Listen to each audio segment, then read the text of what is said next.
আপনারা একটু দেখেন কত যে ঝুঁকিপূর্ণ নিয়ে এই ট্রলারটা প্রবেশ করতেছে, কত ঝুঁকিপূর্ণ নিয়ে এই ট্রলারটা প্রবেশ করতেছে। যে কোনো মুহূর্তে ঢেউর কবলে পড়ে উল্টে যেতে পারে, সম্ভাবনা কিন্তু বেশি রয়েছে। টেকনাফ শাহপরীদ্বীপের মানুষের কষ্ট কখনো শেষ হবে না। এই জেলে ভাইদের কষ্ট দেখলে অনেক কষ্ট লাগে, অনেক কষ্ট। দেখে না ভাই, কত বড় বড় ঢেউর কবল থেকে এই ট্রলারটা বেছে বেছে ঢুকতেছে, প্রবেশ করতেছে নাপ নদী মোহনা দিয়ে। দক্ষিণ পাড়া এই গুলাস্তরের এই অবস্থা থেকে, এই আগুন থেকে প্রতি মুহূর্ত এই ট্রলারগুলো চলাফেরা করে। কারণ পরিবারে তো 2 মুঠো ভাত তুলে দিতে হবে, না হলে তারা তো উপাস থাকবে। কে নিবে কার খবর, কে নিচ্ছে, কেউ কারো খোঁজ নিচ্ছে না। সময় পুড়িয়ে গেলে কেউ কারো খোঁজ রাখে না। দেখেন অবস্থা কত ঝুঁকিপূর্ণ নিয়ে।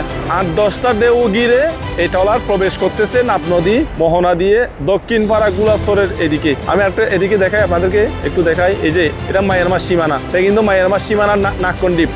এই জায়গা থেকে এই ট্রলারগুলো প্রবেশ করতো। কিন্তু দুঃখজনক আরাকান আর্মি যে কোনো মুহূর্তে গ্রেপ্তার করে নিয়ে যাওয়ার কারণে এই ট্রলারগুলো বাংলাদেশের সীমানা দিয়ে চিকনকারি বলা হয়, এই দক্ষিণ পাড়ার একেবারে শেষ সীমানা, সেখান থেকে এই ট্রলারগুলো প্রবেশ করতে থাকে প্রতি মুহূর্তে। যে কোনো মুহূর্তে ঢেউর কবলে পড়ে উল্টে যেতে পারে, সম্ভাবনা কিন্তু বেশি রয়েছে।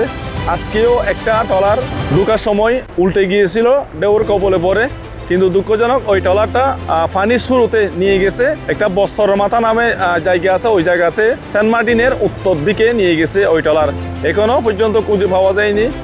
প্রায় 4-5টা ট্রলার খুঁজতে আছে।